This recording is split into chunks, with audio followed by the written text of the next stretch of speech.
Hello students, इससे पहले वाले टॉपिक में हम लोगों ने रेडियल एंड ट्रांसवर्स वेलोसिटीज़ के बारे में डिस्कस किया था। आज के टॉपिक में हम रेडियल एंड ट्रांसवर्स एक्सेलरेशंस के बारे में डिस्कस करेंगे। रेडियल एंड ट्रांसवर्स एक्सेलरेशंस अरि एवं अनुप्रस्थ त्वरण, इसको डिस्कस करने के लिए हम लोग पहले डायग्राम को देखते हैं। जो आपके सामने ये डायग्राम है, इस डायग्राम में देखिए ये O क्या है, O पोल कहलाता है, ध्रुव कहते हैं। OX क्या है, इनिशियल लाइन है, प्रारंभिक रेखा है। OX प्रारंभिक रेखा है। मान लो कि इस कर्व पे, जो ये कर्व बना हुआ है, इस कर्व पे t टाइम पर पार्टिकल कहां पहुंच जाता है, बिंदु P पर पहुंच जाता है। बिंदु P पर पहुंच जाता है। P के कोऑर्डिनेट क्या है, r थीटा। तो r क्या हुआ, OP डिस्टेंस, ध्रुवांतर रेखा r, ये ध्रुवांतर रेखा है। तो ये जो अपने पास डिस्टेंस है OP, ये है r, और ये जो इंक्लिनेशन है OP यानी OP OX से कितने कोण पर झुका हुआ है, ये इंक्लिनेशन क्या कहलाता है, थीटा कहलाता है। तो P के कोऑर्डिनेट क्या हो गए, r थीटा। तो बिंदु P पर जो पार्टिकल का रेडियल वेलोसिटी वो है, वो क्या है, u, और ट्रांसवर्स वेलोसिटी है वो क्या है, v। रेडियल वेलोसिटी का मतलब क्या हुआ, अरीय वेग का मतलब क्या हुआ, OP की दिशा में जो भी कण का वेग है वो क्या कहलाता है, अरीय वेग कहलाता है। तो अरीय वेग OP की दिशा में है वो क्या है, स्मॉल u, और OP की लंबवत दिशा में जो वेग है वो है अनुप्रस्थ वेग, वो क्या है, small v, small v। t plus delta t time में पार्टिकल चलता हुआ पहुंच जाता है बिंदु Q पर। बिंदु Q के कोऑर्डिनेट है r plus delta r, theta plus delta theta. यानी ये जो डिस्टेंस OQ है ये क्या है, r प्लस डेल्टा r है, और ये जो इंक्लिनेशन है ये कितना है, डेल्टा थीटा है।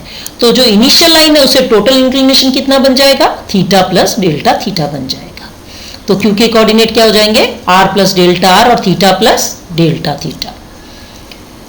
अब बिंदु Q पर रेडियल वेलोसिटी की बात करें तो बिंदु Q पर रेडियल वेलोसिटी क्या है, u प्लस डेल्टा u, और ट्रांसवर्स वेलोसिटी क्या है, v प्लस डेल्टा v। यानी OQ की दिशा में वेग ये क्या है, अरीय वेग u प्लस डेल्टा u, और अनुप्रस्थ वेग क्या है, v प्लस डेल्टा v। अनुप्रस्थ वेग है, इसका मतलब क्या है, ये इसकी लंबवत दिशा में है। यानी ये वाला कोण कितना हो गया, ये वाला कोण हो गया 90। अब इस डायग्राम की ज्योमेट्री को थोड़ा सा देखें। जब ये एंगल 90 का है तो ये अपोजिट एंगल भी इसका कितना होगा, कॉम्प्लीमेंट्री एंगल होगा 90 का। जब ये कॉम्प्लीमेंट्री एंगल 90 का होगा तो वर्टिकली अपोजिट एंगल इस ट्रायंगल के अंदर वाला कितना होगा, ये भी 90 का होगा।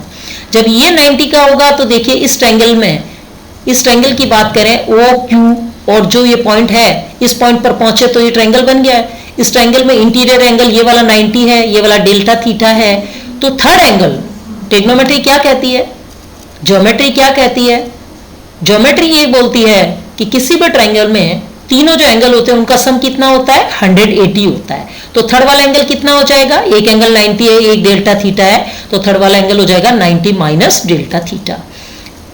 तो दूसरा कॉम्प्लीमेंट्री एंगल चेक करें तो बाहर वाला ये कॉम्प्लीमेंट्री एंगल कितना हो जाएगा, 90 प्लस डेल्टा थीटा। तो ये एंगल आ गया 90 प्लस डेल्टा थीटा।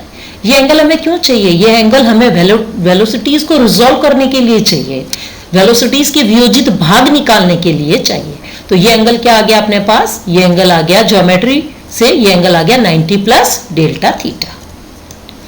अब रिजॉल्व पार्ट निकालने से पहले हम लोग अपने पीछे की कक्षाओं के बारे में थोड़ा सा देखें तो हम लोगों ने फोर्स के रिजॉल्व पार्ट पढ़े थे।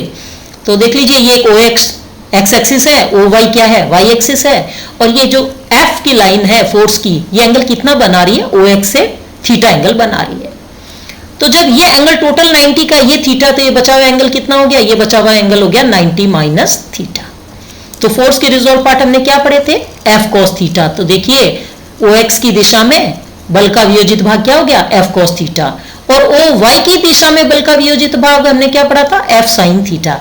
एक्चुअल में वो होता क्या है, F cos 90 minus theta. Resolve part तो वही होता है, उसमें एंगल चेंज, ये वाला जो एंगल है वो एंगल लगा दे, बचा हुआ एंगल लगा दे, F cos 90 माइनस थीटा, तो क्या बन जाता है, F sin थीटा। इसीलिए इसका दूसरा रिजॉल्व पार्ट क्या कहलाता है, F sin थीटा कहलाता है। तो बलों के वियोजित भाग हो गए along x axis f cos theta, along y axis f sin theta, यानी दोनों अक्षों के सापेक्ष वियोजित भाग हो गए, तो f cos थीटा और f sin थीटा। अब इसी तरह जिस तरह हम लोगों ने बलों के वियोजित भाग देखे, अब हम लोग ये रिजोल्यूशन किस में करेंगे, अब हम लोग इस डायग्राम में करेंगे। और ये जो वेग हैं अपने पास u, v, u plus delta u, v plus delta v, इन सब वेगों को हमें क्या करना है, रिजोल्व करना है along OP और perpendicular to OP, along OP और परपेंडिकुलर टू OP। अब हमें क्या निकालना है, रेडियल एक्सेलरेशन निकालना है, ट्रांसवर्स एक्सेलरेशन निकालना है। हम जानते हैं कि त्वरण क्या होता है, वेग में परिवर्तन की दर को त्वरण कहते हैं, वेग में परिवर्तन की दर को त्वरण कहते हैं। इसका मतलब वेग में परिवर्तन निकालें पहले, फिर उसके बाद उसकी दर निकालें, यानी rate of change of velocity is acceleration. तो पहले rate of change of velocity निकालें। इससे निकालने से पहले हम लोग डेल्टा टी टाइम में ओपी के अनुदिश वेग में परिवर्तन देखेंगे। ओपी के अनुदिश वेग में, ये डायरेक्शन हो गया ओपी, ओपी के अनुदिश वेग में परिवर्तन, क्यू पर ओपी के अनुदिश वेग माइनस पी पर ओपी के अनुदिश वेग। बिंदु क्यू पर, जो बिंदु क्यू पर वेग है उनको रिजोल्व करो ओपी की दिशा में, माइनस बिंदु पी पर ओपी की दिशा में वेग क्या है। देखिए क्यू पर ओपी की दिशा में वेग निकालना, क्यू पर वेलोसिटीज क्या है, रेडियल है u प्लस डेल्टा u और ट्रांसवर्स है v plus delta v। u plus delta u को जब हम रोटेट करते हैं ओपी की दिशा में तो कितना एंगल रोटेट किया, डेल्टा थीटा, तो क्या आ जाएगा u plus delta u cos delta theta. इसी तरह v प्लस डेल्टा v को रोटेट करें तो कितना एंगल रोटेट कर रहा है, ये एंगल पूरा रोटेट करेगा 90 प्लस डेल्टा थीटा। तो इसको रिजोल्व करें तो v plus delta v cos 90 plus delta theta, ये आ गई सेकेंड टर्म, माइनस ये तो क्या हो गया q पर OP के अनुदिश वेग, माइनस p पर OP के अनुदिश वेग, p की दिशा OP की दिशा में देखें वेग कितना है u, और एक वेग क्या है v, v को जब आप रिजोल्व करेंगे तो u क्या, तो क्या हो गया u तो cos 0, क्योंकि ये तो उसी दिशा में है तो cos 0 इज 1, इसलिए u के साथ कुछ नहीं लिखा है, simple u cos 0 is 1। But v क्या है, परपेंडिकुलर डायरेक्शन में जब आप इसे रिजोल्व करेंगे तो क्या आएगा v cos 90 इज ऑलवेज 0, इसलिए v क्या हो गया, v का टर्म क्या हो गया, इसमें शून्य हो गया, 0 हो गया।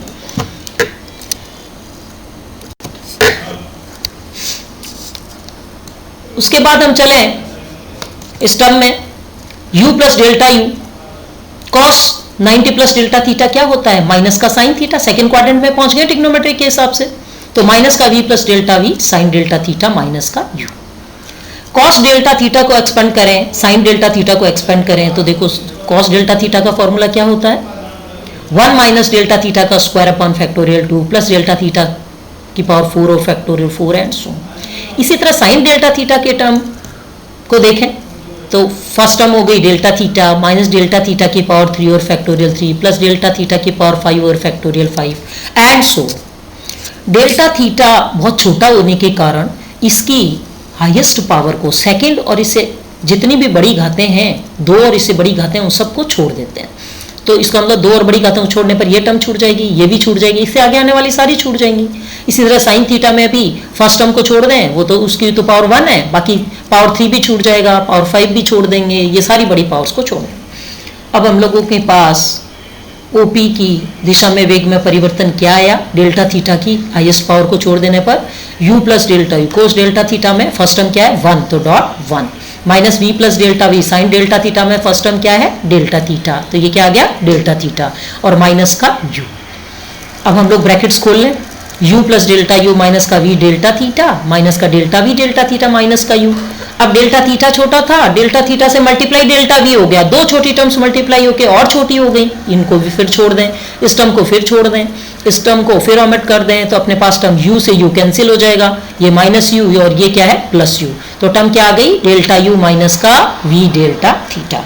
यानी ओपी की दिशा में वेग में परिवर्तन क्या आ गया डेल्टा u माइनस का v डेल्टा थीटा। इसी प्रकार हम लोग डेल्टा टी टाइम में ओपी की लंबवत दिशा में वेग में परिवर्तन निकालें। अभी हम लोगों ने किया था कि फोर्स के रिजोल्व पार्ट क्या होते हैं, बलों के वियोजित भाग f cos थीटा और f sin थीटा। तो लंबवत दिशा में निकालने के लिए क्या करें, जो पहले आप लोगों ने रिजोल्व पार्ट निकाला है ओपी की दिशा में, उसी में क्या करें cos की जगह क्या कर दें sin की टर्म ले आए, f cos थीटा की जगह क्या आ जाता है f sin थीटा आ जाता है दूसरा रिजोल्व पार्ट। इसमें भी क्या करेंगे कि cos थीटा की जगह sin थीटा कर देंगे। तो Q पर OP की लंबवत वेग माइनस P पर OP के लंबवत वेग, तो U plus delta U sine cos delta theta की जगह क्या जाएगा, साइन डेल्टा थीटा।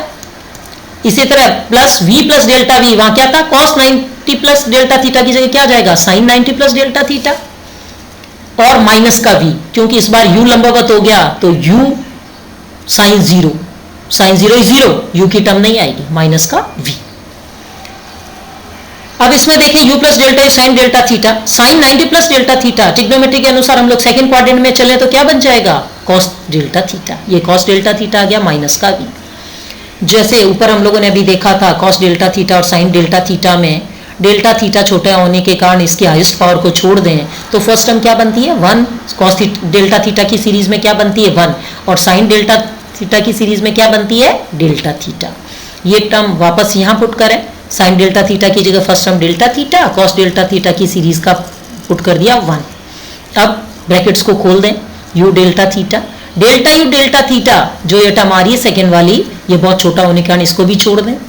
फिर अपने पास आ गई v और प्लस का डेल v, ये जो v है ये माइनस v से कैंसिल हो जाएगा, ये v और ये v कैंसिल हो जाएगा, तो क्या बन गई टर्म अपने पास डेल्टा v, यानी u delta theta plus delta v।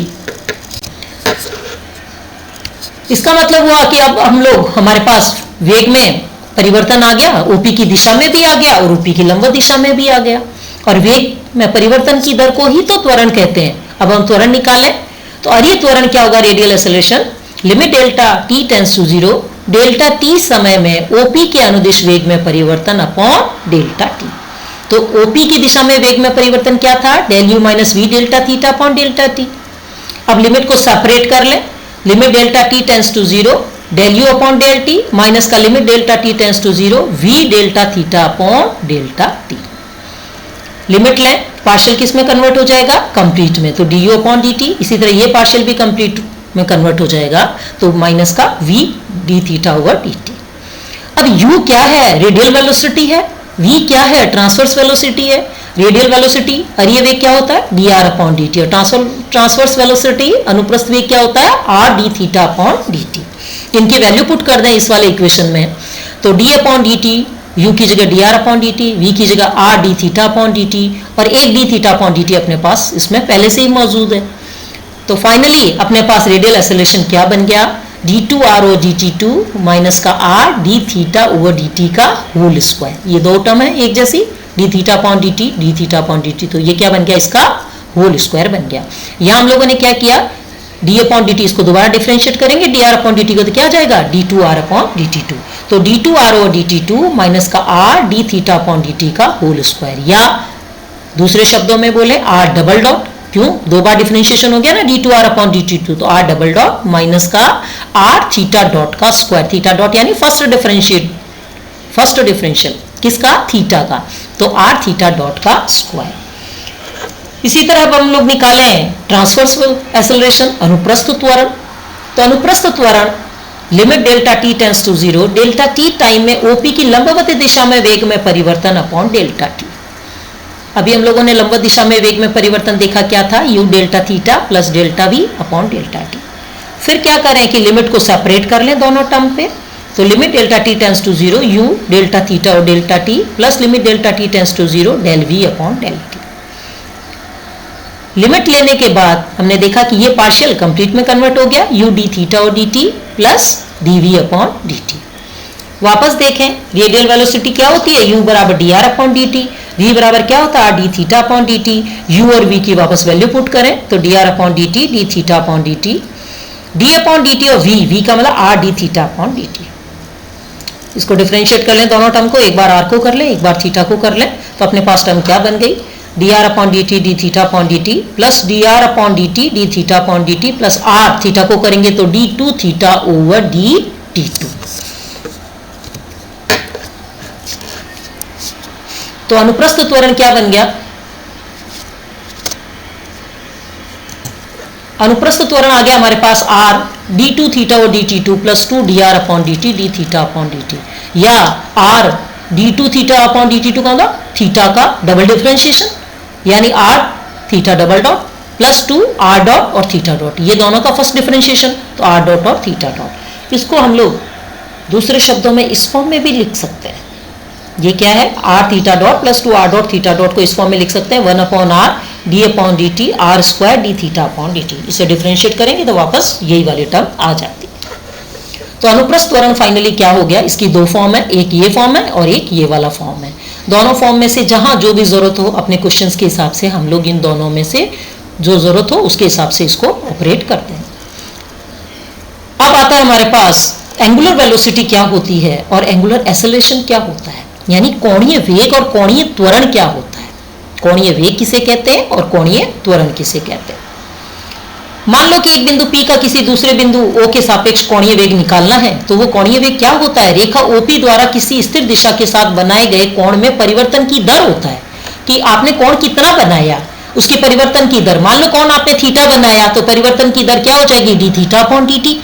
ये क्या कहलाता है कोणीय वेग। और कोणीय त्वरण क्या होता है, कोणीय वेग में परिवर्तन की दर, क्योंकि त्वरण क्या होता है वेग में परिवर्तन की दर को त्वरण कहते हैं। तो कोणीय वेग क्या होगा, कोणीय वेग में परिवर्तन की दर क्या होगी, कोणीय त्वरण कहलाएगी।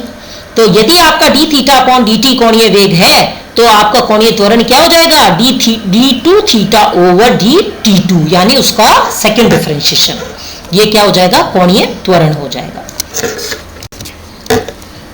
इसको समझने के लिए हम लोग डायग्राम देखें। मान लो O पोल है, OX एक इनिशियल लाइन है।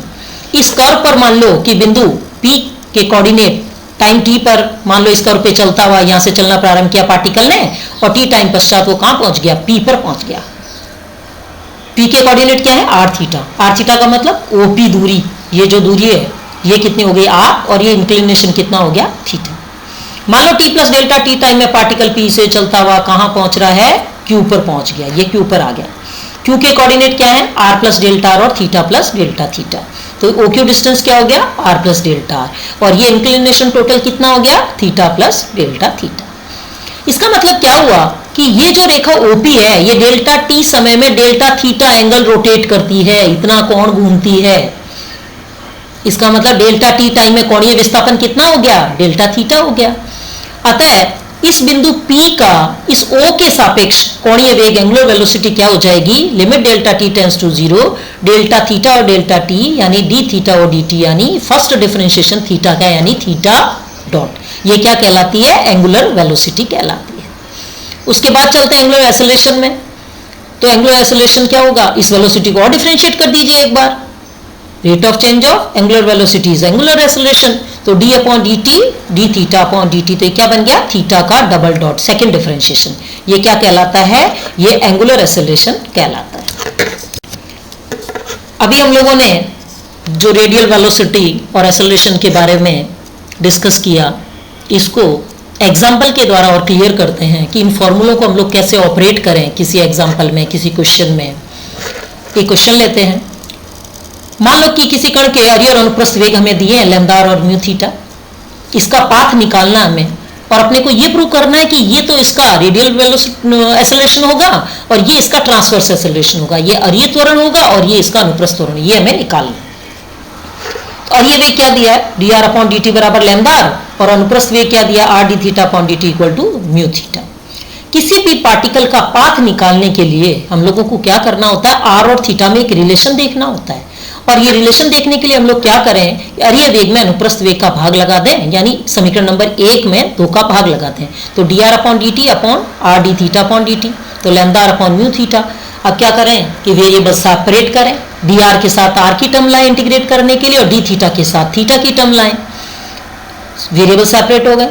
अब इंटीग्रेट करें तो 1 upon r equal to minus का lambda upon mu log theta plus का सी कांस्टेंट ऑफ इंटीग्रेशन।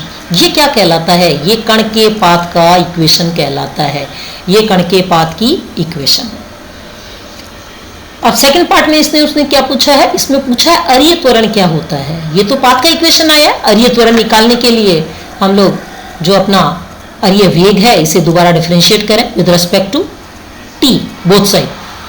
तो इक्वेशन नंबर 1 को डिफरेंशिएट करें तो डी टू आर और D T two equal to lambda D are upon D T. D are upon D T की value क्या थी, lambda, तो ये क्या बन गया लैम्डा स्क्वायर आर। इसको दे दें इक्वेशन नंबर 3।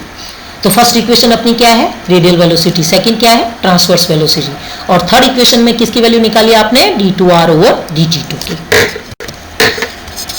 अब अरीय त्वरण क्या होता है, रेडियल एक्सेलरेशन क्या होता है, फॉर्मूला अभी हम लोगों ने डिस्कस किया था, d2r और dt2 माइनस का r d theta over dt का होल स्क्वायर। वैल्यू पुट करें, लैम्डा स्क्वायर r माइनस का r d theta over dt, इसकी वैल्यू निकालें। इसकी वैल्यू निकालें किससे, इक्वेशन नंबर 2 से। इक्वेशन नंबर 2 से वैल्यू क्या हो गई, म्यू थीटा अपॉन r, और इसका स्क्वायर खोल तो क्या बन गया, mu square theta square upon r। r की एक टर्म यहाँ से कैंसिल कर दी, यहाँ स्क्वायर था, यहाँ बाहर एक r पड़ा आपके पास, न्यूमरेटर डिनोमिनेटर में से एक पावर कैंसिल कर दीजिए। उसके बाद अपने पास आता है अनुप्रस्थ त्वरण। तो 1 upon r d upon dt r square d theta upon dt, ये अनुप्रस्थ त्वरण का फॉर्मूला हो गया। अब इसमें से एक r को d थीटा अपॉन dt के साथ ले आए, तो r d theta upon dt की वैल्यू क्या थी, ये था अपने पास अनुप्रस्थ वेग। अनुप्रस्थ वेग की वैल्यू क्या थी, म्यू थीटा, ये वैल्यू यहाँ पुट कर दीजिए। उसके बाद म्यू कांस्टेंट है, इसको बाहर ले आए, mu upon r, D upon dt दोनों में से डिफरेंशिएट करें, एक वेरिएबल r है, दूसरा वेरिएबल थीटा है। एक बार r को छोड़ के थीटा को डिफरेंशिएट कीजिए, दूसरी बार थीटा को छोड़ के r को डिफरेंशिएट कीजिए, तो म्यू अपॉन r ये बन गया r d theta upon dt की वैल्यू क्या थी, म्यू थीटा, ये यहाँ वैल्यू पुट कर दें। डी आर अपॉन dt की वैल्यू क्या थी, लैम्डा r, ये क्या थे, ये अपने को अनुप्रस्थ वेग दिया था, ये अपने को अरीय वेग दिया था, तो थीटा डॉट लैम्डा, ये क्वेश्चन में अपने को वेलोसिटीज दी हुई थी, इनकी वैल्यू पुट कर दी यहाँ से इक्वेशन नंबर फर्स्ट और सेकंड से। इस r को हम लोग अंदर ले जाएं और थीटा इन दोनों में से कॉमन है बाहर ले आए, तो म्यू थीटा ये क्या बन गया, यहाँ से लैम्डा, थीटा बाहर आ गया, r से r कैंसिल हो गया, प्लस म्यू अपॉन r, ये क्या बन गया अपने पास, अनुप्रस्थ त्वरण बन गया। तो आज के टॉपिक में हम लोगों ने अरीय वेग और अरीय त्वरण को, अरीय वेग और अनुप्रस्थ वेग को काम में लेते हुए अरीय त्वरण और अनुप्रस्थ त्वरण को डिस्कस किया। इसके साथ ही कोणीय वेग और कोणीय त्वरण के बारे में बात की। अब हम लोग नेक्स्ट टॉपिक में इसी को कंटिन्यू करते हुए स्पर्श रेखीय वेग और अभिलंबिक वेग के बारे में बात करेंगे। Okay students, thanks.